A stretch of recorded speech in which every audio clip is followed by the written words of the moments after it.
नमस्कार दोस्तों। आज हम सीखने वाले हैं लेसन 14 का लाइन एंड एंगल्स यानी रेखा और कोण। इसमें सबसे पहले हम जानेंगे पॉइंट्स। पॉइंट्स क्या होते हैं? जैसे a point is the basic unit of geometry. मतलब अगर हमको ज्योमेट्री पढ़ना यानी लाइन एंड एंगल्स पढ़ना है, सबसे पहले हमको जानना पड़ेगा इस पॉइंट के बारे में। ये पॉइंट होता क्या है? इस पॉइंट का ना लेंथ होता है यानी इट हैज़ नो लेंथ या नो ब्रीथ नो हाइट। मतलब इस लेंथ का ये जो डॉट हमारा है, एक डॉट ही हमारा क्या होता है? पॉइंट होता है। इसका ना लेंथ होता है, ना ब्रीथ होती है, ना ही हाइट होता है। यानी अगर आपसे कोई पूछे कि एक पॉइंट का लेंथ कितना होता है, तो आप कहेंगे कि पॉइंट का ना लेंथ होता है, ना ही ब्रीथ होती है और ना ही कोई हाइट होती है। ठीक है दोस्तों। और इसे हम लोग यानी it is denoted by A dot, और इसे हमें लोग एक डॉट के द्वारा डिनोट करते हैं। इसी में हम नेक्स्ट टॉपिक सीखेंगे। नेक्स्ट टॉपिक हमारा है लाइन सेगमेंट। लाइन सेगमेंट क्या होता है कि सबसे पहले दो ही चीज़ें होती हैं, लाइन और लाइन सेगमेंट। तो सबसे पहले हम सीखेंगे लाइन सेगमेंट क्या होता है। It has a fixed length, यानी लाइन सेगमेंट दो पॉइंटों के बीच की एक डिस्टेंस होती है। यानी इसका कोई फिक्स्ड पॉइंट भी होता है, यानी इसकी फिक्स्ड लेंथ भी होती है। यानी इसकी दो पॉइंट हैं और उन दो फिक्स पॉइंटों के बीच का जो लेंथ होगा, वही हमारा क्या होता है? लाइन सेगमेंट होता है। यानी कह रहा ना it has a fixed length, यानी इस लाइन की जो लंबाई होगी या लेंथ होगी, वही क्या होगी? लाइन सेगमेंट होती है। यानी इसकी फिक्स्ड है। जैसे हमारा 4 सेंटीमीटर हो गया, तो ये हमारी 2 पॉइंट हैं, फिक्स्ड पॉइंट्स हैं। इसके आगे ना ये बढ़ेगी ना इससे कम होगी। ठीक है। It can not be extended in any direction. इसे किसी भी डायरेक्शन में बढ़ाया या घटाया नहीं जा सकता। जैसे हमारे पास 2 पॉइंट हैं, एक पॉइंट यहाँ है और एक पॉइंट यहाँ है, तो इन दोनों के बीच का जो होगा हमारा, ये हमारा क्या होगा? लाइन सेगमेंट होगा। यानी इन इसके दो फिक्स्ड पॉइंट होते हैं, यानी इसकी लेंथ जो होती है वो फिक्स्ड होती है। अभी हमने दोस्तों सीखा है कि लाइन सेगमेंट क्या होता है। अब हम सीखेंगे कि ये लाइन क्या होती है। लाइन में इसके कोई एंड पॉइंट्स नहीं होते। यानी एक लाइन जो हमारी होती है, इसकी जो लेंथ होती है, आप कहीं भी किसी भी दिशा में आप इसकी लेंथ को घटा भी सकते हैं और बढ़ा भी सकते हैं। यानी इस लाइन का कोई लेंथ नहीं होता है। यानी it has no end points, यानी इसके कोई पॉइंट्स भी नहीं होते हैं। It has no definite length, और इसके कोई भी फिक्स्ड लेंथ नहीं होते हैं। यानी किसी भी अगर एक लाइन के यानी फिक्स्ड लेंथ और कोई भी फिक्स्ड पॉइंट नहीं होता। और इसी के विपरीत लाइन सेगमेंट होता है, अभी जो हम पीछे पढ़े हैं। जैसे 2 पॉइंट रहते थे, उन पॉइंटों के बीच एक फिक्स्ड लेंथ रहता है। जैसे अगर हमें दे दिया 4 सेंटीमीटर, तो हम 2 पॉइंटों के बीच में 4 सेंटीमीटर बना लेते थे। अब देखते हैं हमारी लाइन कितने टाइप्स की होती है। लाइन हमारी 4 टाइप्स की होती है। जैसे स्ट्रेट लाइन, एक सीधी लाइन हो गई, ये हमारी है स्ट्रेट लाइन। अब हमारा हो गया वर्टिकल लाइन। वर्टिकल लाइन ये हमारी क्या है? वर्टिकल लाइन है। ठीक, ऐसे हम एरो लगा लेंगे ताकि इसको हम किसी भी तरीके से बढ़ा या घटा सकते हैं। अब अगला हमारा आ गया ऑब्लिक लाइन। ऑब्लिक लाइन देखिए किस तरह से होता है, एक इस तरह से होता है, ये हमारी ऑब्लिक लाइन है। और ऐसे भी हो सकता है, यानी दोनों हमारे क्या होते हैं? ऑब्लिक लाइन होते हैं। अगला हमारा कर्व्ड लाइन, यानी इसको हम ऐसे भी मोड़ सकते हैं, यानी कर्विंग तरह का होता है। यानी लाइन हमारे कितने टाइप्स के होते हैं? 4 टाइप्स के। पहला स्ट्रेट लाइन, जो हमारी एक सीधी रेखा हो, हॉरिजॉन्टल में भी। और एक हमारी होती है वर्टिकल लाइन, यानी इस तरह से एकदम सीधी, वर्टिकली एकदम स्ट्रेट होना चाहिए। ऑब्लिक लाइन या तो इस तरह से थोड़ा सा टेढ़ा हो, इस तरह से थोड़ा सा, यानी थोड़ा सा टेढ़ा होना चाहिए, यानी ऑब्लिक की तरह। जैसे हम लोग कभी कभी लिखते हैं ना 0 6, ये हमारा ऑब्लिक की तरह ना, ये भी हमारी एक प्रकार की लाइन है। ठीक है। और ये हमारी क्या है? कर्व्ड लाइन है। तो इसको आप लोग रिमेंबर रखेंगे कि लाइन कितने टाइप्स की होती है? 4 टाइप्स की होती है। स्ट्रेट लाइन, वर्टिकल लाइन और ऑब्लिक लाइन और कर्व्ड लाइन। आप कर्व्ड लाइन ऐसे भी हो सकता है। ठीक है। ये हमारी कर्व है, कर्व का मतलब होता है कहीं न कहीं किसी एक तरीके से मुड़ा हुआ। तो दोस्तों आप लोगों को समझ में आ गया होगा कि लाइन क्या होता होगा। यानी लाइन वही होता है जिसको हम किसी भी पॉइंट से यानी कहीं से भी इसको ग्रो कर सकते हैं। यानी मतलब इसका जो डायरेक्शन होता है हमेशा बढ़ा भी सकते हैं और घटा भी सकते हैं। इसकी लेंथ को घटा भी सकते हैं और बढ़ा भी सकते हैं, ठीक? तो दोस्तों अगला हमारा टॉपिक है रे। रे सबसे पहले इसको क्यों जानते हैं? क्योंकि हमें आगे चल के एंगल्स में इसकी ज़रूरत पड़ने वाली है। रे क्या होती है सबसे पहले हम जान लेंगे। जैसे हमारे पास एक पॉइंट है, इसका एक पॉइंट होता है, it has only one points, यानी इसका केवल एक पॉइंट होता है और इसको हम किसी भी डायरेक्शन में हम बढ़ा भी सकते हैं। जैसे ये हमारी लाइन है, यहाँ से ये हमारा पॉइंट है, यहाँ से हम इसको इस तरफ से बढ़ा सकते हैं। यानी अब इसको हम कहीं भी बढ़ा सकते हैं। जैसे हमने एक टॉर्च ले लिया, हमने टॉर्च को ऐसे क्या किया, ऑन किया, तो जो हमारा जहाँ से लाइट चलना प्रारंभ हुआ, जैसे हमारा टॉर्च है, यहाँ से लाइट गई, तो ये जो हमारी निकल रही ये रे हैं, तो इन्हीं रे को जैसे अब हम क्या करेंगे, एक फिक्स्ड पॉइंट लेंगे, वहाँ से एक रे खींचेंगे। यानी एक रे का जो होता है उसका एक फिक्स्ड पॉइंट सॉरी एक ही पॉइंट होता है। It can be extended in one direction, और इसे हम केवल एक ही दिशा में बढ़ा सकते हैं। यानी इसी जिस तरफ हमारा पॉइंट है उस तरफ नहीं, उसके आगे वाले डायरेक्शन में हम बढ़ा सकते हैं। जैसे हमारा पॉइंट यहाँ, इसको हम और बढ़ा के कर दिए, ठीक है? तो ये हमारी रे होती है। तो अब हम इसी के माध्यम से सीखेंगे एंगल्स क्या होते हैं। तो चलिए अब आगे हम लोग सीखते हैं एंगल्स क्या होता है। तो दोस्तों अब हम जानेंगे एंगल्स। क्या? Angles, ANGLES angles. एंगल्स में पहले हम लोग जान लेते हैं कि टू रे स्टार्टिंग फ्रॉम एक कॉमन पॉइंट, यानी हमारे पास दो रे होने चाहिए जो उसका एक ही कॉमन पॉइंट होना चाहिए। जैसे हमारे पास ये पॉइंट है, यहाँ से हमने एक रे इस तरफ खींचा और एक रे किसी और तरफ खींच लेते हैं, इस तरफ खींच लेते हैं। तो यहाँ पे जो ये कॉमन पॉइंट हमारा है, यहीं पे हमारा एक वर्टेक्स बनता है। यही हमारा क्या होता है, एंगल्स होता है। क्या होता है?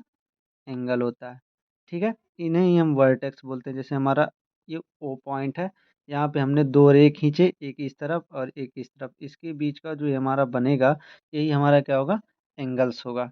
ठीक है दोस्तों, जैसे two ray starting from a common point, two ray, one two, starting a common point, एक ही कॉमन पॉइंट है इनका। This common point is called vertex of angle. ये एंगल्स का क्या कहता है, कहलाता?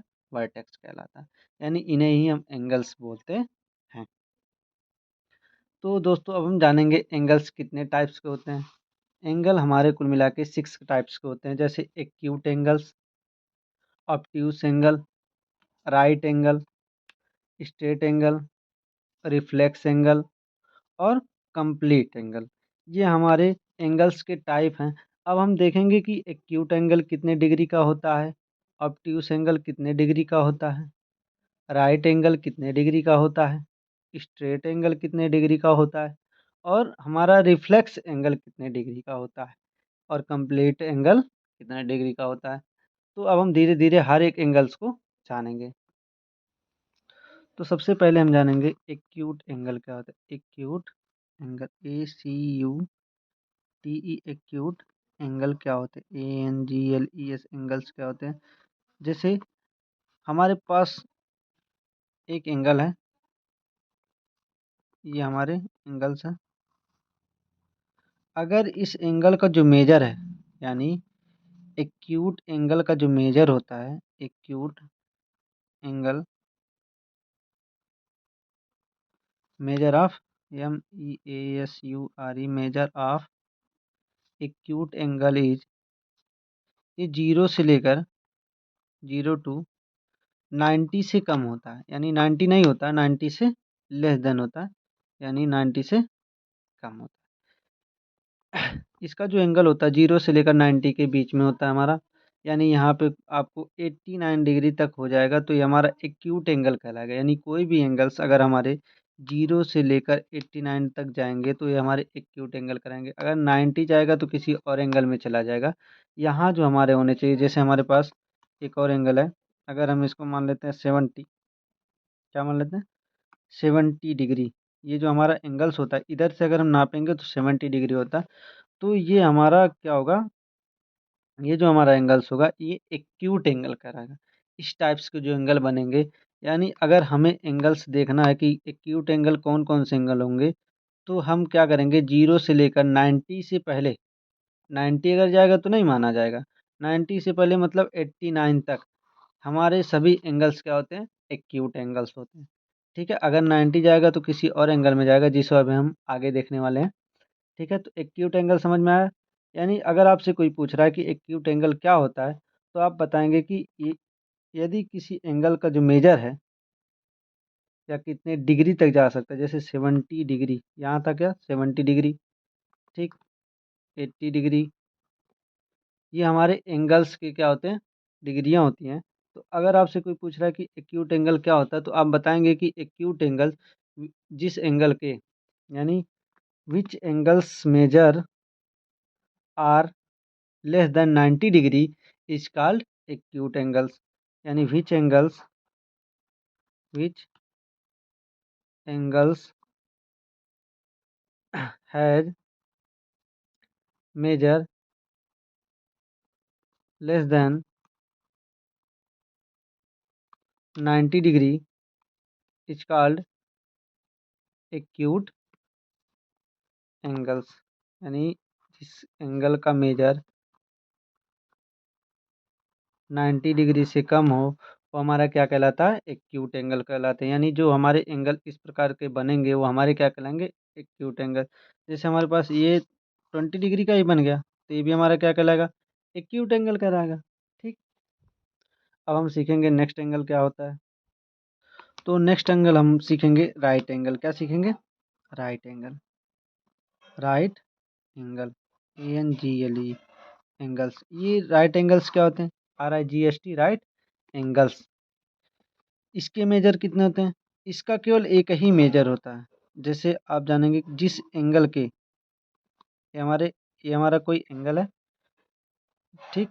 इस एंगल का अगर हमारा 90 डिग्री है, ना इससे कम ना इससे अधिक, केवल क्या होना चाहिए? 90 डिग्री। यानी राइट एंगल्स का मेजर जो होता है, measure of measure of right angle equal to कितना होगा? 90 डिग्री। यानी अगर हमारा एंगल 90 डिग्री का है तो उसे हम क्या मानेंगे? Acute angle. क्या मानेंगे? एक्यूट्स एंगल मानेंगे। यानी which angles has 90 degree, which angles has measure 90 degree are called right angle. यानी जिस एंगल के क्या हो मेजर 90 डिग्री हो, वे हमारे क्या कहलाते हैं? डिफिनीशन देख लीजिए। Which angles has measured 90 degree is called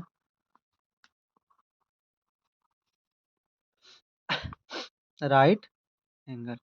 अभी हमने दो ही कोणों को जाना है, ये हमारा सेकंड वाला था।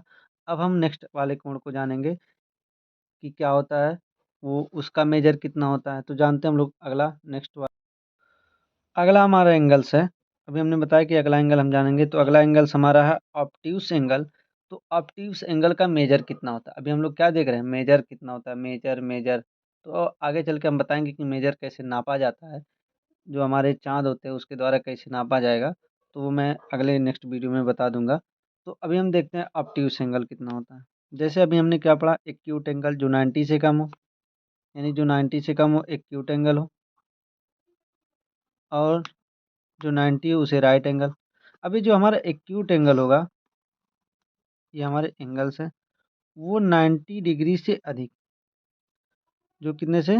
90 डिग्री से अधिक मतलब मान लो 120 डिग्री। यानी जो एंगल 90 डिग्री से अधिक हो और 180 डिग्री से क्या हो? कम। यानी मान लेते हैं कि 90 डिग्री से 91 से लेकर 179 तक, ये सब हमारे एंगल्स क्या कहलाते हैं? एक्यूट एंगल कहलाते हैं। उसके बीच में आपसे अगर कोई पूछ लिया 140 कितना होता है, तो बोलिएगा आप क्या कहेंगे? एक्यूट एंगल कहलाएगा। क्या कहलाएगा? Acute angle. इस प्रकार का जो एंगल का मेजर होगा, वो हमारे कौन से एंगल कहलाएंगे? एक्यूट एंगल्स कहलाएंगे। यानी इसका जो मेजर होता है 90 से ऊपर और 180 से पहले होता है। जैसे 90 का क्या हो गया था, राइट एंगल हो गया था, वैसे ही 180 का भी एक अलग एंगल्स बनता है। तो हम बताएंगे वो कौन सा एंगल है। अभी हम लोग जानते हैं क्या होता है एक्यूट एंगल, कितने से होता है 90 से लेकर के 180 के अंदर होता है। ठीक है, तो एक्यूट एंगल आपको समझ में आ गया। जैसे एक और हम बना देते हैं, ये हमारा क्या बन रहा है, एंगल्स बन रहा है। ठीक है, ये हमारा कॉमन पॉइंट है, तो ये एंगल मान लो हमारा 135 का बन गया, 35 डिग्री, यानी ये हमारा क्या हो गया, एक्यूट एंगल हो गया। सॉरी, एक्यूट नहीं, ऑब्ट्यूस एंगल हो गया। तो हम कह सकते हैं कि विच एंगल्स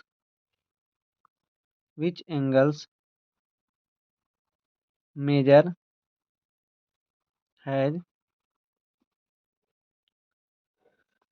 मेजर्ड इज 90 से 180, इससे कम होना चाहिए, इज कॉल्ड ऑब्ट्यूस एंगल, यानी ये हमारा क्या कहलाएगा, ऑब्ट्यूस एंगल कहलाएगा। तो दोस्तों अभी आपको समझ में आ गया कि ऑब्ट्यूस एंगल क्या होता है। ये होता है कि 90 डिग्री से अधिक और 180 से कम होना चाहिए। ठीक है, अब अगला एंगल हम जानते हैं। तो दोस्तों अगला एंगल्स का नाम है हमारा straight angle. Straight angle, straight मतलब एक सीधी लाइन, इस तरफ भी हो इस तरफ भी हो, ये हमारा बीच का मेन पॉइंट। ठीक है, इसका जो एंगल होता है ये हमारा टोटल 180 डिग्री होता है। कितना होता है, 80 डिग्री, यानी स्ट्रेट एंगल का मेजर जो होता है 180 डिग्री होता है। हम कह सकते हैं कि जिस एंगल का, यानी एक सीधी लाइन को भी हम क्या बोल सकते हैं, 180 डिग्री, यानी उसका जो मेजर होगा एंगल्स का, बीच का पॉइंट का, ये हमारी एक लाइन ही है समझ लो, उसका जो एंगल बना है कितना, 80 डिग्री, यानी straight line angle, sorry straight angles हम कह सकते हैं। यानी which angles has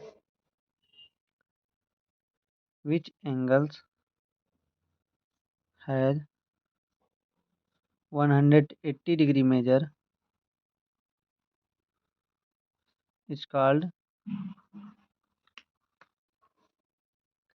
straight angle. क्या कहलाता है, स्ट्रेट एंगल्स कहलाएगा, यानी जिसके हमारे क्या हो 180 डिग्री। जैसे हमारा कोई एंगल्स पूछ लेता है, जैसे ऐसे पूछेगा आपसे, यहाँ कितना, मान लो 110 और इधर 70 मान लेता है, तो ऐसे आपसे पूछेगा तो ये दोनों में क्या बनाएंगे, तो बता देना स्ट्रेट लाइन बनाएंगे, क्योंकि दोनों को ऐड करने पर कितना आएगा। ये सब चीज़ें मैं अभी आगे आपको सिखाऊंगा। तो सबसे पहले हम जानते हैं एंगल्स, एंगल्स क्या क्या होते हैं। तो अभी हमारा कौन सा एंगल्स चल रहा था, स्ट्रेट एंगल। तो स्ट्रेट एंगल का मेजर कितना होता है, 180 डिग्री। जब हम नापेंगे किसी एंगल को, अगर 180 डिग्री आ गया तो वो हमारा स्ट्रेट एंगल कहलाएगा। तो दोस्तों अगला एंगल हमारा है रिफ्लेक्स एंगल। तो रिफ्लेक्स एंगल क्या होता है, तो हम जानेंगे रिफ्लेक्स एंगल क्या होता है। ये जो एंगल्स हमारे होते हैं, इसका जो मेजर हमारा होता है, ये 180 डिग्री से अधिक होता है और 300 360 डिग्री से कम होता है। ठीक है, यानी मान लेते हैं इसका एंगल कितना रहा होगा, 270 रहा होगा। ठीक है, सॉरी 270 ना मान करके 260 मान लेते हैं, क्योंकि सीधी नहीं है। तो ये जो हमारे एंगल्स कितने हैं, 260 हैं। ठीक है, जैसे अगला एंगल मान लेते हैं हमारा ऐसे बन गया, यानी कितना, 210 मान लेते हैं। तो जो हमारे एंगल्स हैं ये 180 डिग्री से क्या है, अधिक है, और कितने से कम है, 360 डिग्री। यानी जो हमारे एंगल्स 180 डिग्री से अधिक और 360 डिग्री से क्या हो, कम हो, वे हमारे क्या कहलाएंगे, रिफ्लेक्स एंगल। यानी measure of reflex angle is is angles are कर दो, एंगल्स इज कितना होगा, 180 से अधिक होना चाहिए और 360 से कम होना चाहिए। ठीक है, यानी इससे क्या होना चाहिए, अधिक, और 360 डिग्री से कम होना चाहिए। ठीक, ये हमारे क्या कहलाएंगे, रिफ्लेक्स एंगल। अब हम जानते हैं तो दोस्तों अब हम लास्ट एंगल जानेंगे, कंप्लीट एंगल, कंप्लीट एंगल्स। ठीक है, तो कंप्लीट एंगल क्या क्या होते हैं? जैसे कोई भी हमारी लाइन, ये फिक्स पॉइंट है, यहाँ से हमने एक एंगल बनाया और वही सेम एंगल बन रहा है, ये पूरा का पूरा जो सर्कल हमारा बनेगा, यानी ये हमारा 360 डिग्री का होता है। यानी कंप्लीट एंगल का जो मेजर होता है, एंगल का यानी measure of MEASU, measure of complete, ये सी है, COMPL, complete angle is 360 degree. यानी जिस एंगल का 360 डिग्री मेजर होता है वो हमारा क्या कहलाता है? कंप्लीट एंगल कहलाता है। तो दोस्तों धन्यवाद इस वीडियो को देखने के लिए। तो इसे ज़्यादा से ज़्यादा बच्चों को शेयर करें ताकि उनको एंगल्स पहचानने में दिक्कत ना हो। ठीक है, thank you for watching my video. तो अगले आने वाले वीडियो में हम इसके बारे में सीखेंगे कि जो हमारे एंगल्स हैं उसको कैसे हम मेजर करते हैं। तो ये मेजर करने वाला टॉपिक्स हम सीखेंगे, उसमें जब हम इसके क्या चीज़ को लगाएंगे, एक्सरसाइज को सॉल्व करेंगे। तो कल आने वाला वीडियो जो होगा हमारा नेक्स्ट वीडियो, ये इसके एक्सरसाइज को, इस पे एक्सरसाइज को सॉल्व किया जाएगा। तो इस वीडियो को फिर से दोबारा से देख लीजिए ताकि कोई भी कंसेप्ट आपका छूटा ना रह जाए। Thank you.